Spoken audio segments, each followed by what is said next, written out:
Что будило людей до изобретения будильников? Древнегреческий философ Платон изобрел собственный тип водяных часов, которые будили его громким свистом, когда вся вода переливалась из одного сосуда в другой. А в Древнем Китае использовали свечи с иглами, поэтому, когда свеча расплавлялась, металл с грохотом падал внутрь.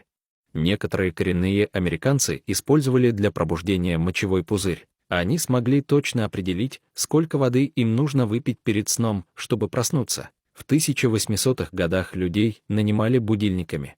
Их называли молоточниками, и они не спали всю ночь, чтобы утром будить работников. Но большинство людей на протяжении всей истории просыпались от восходящего солнца и звуков животных.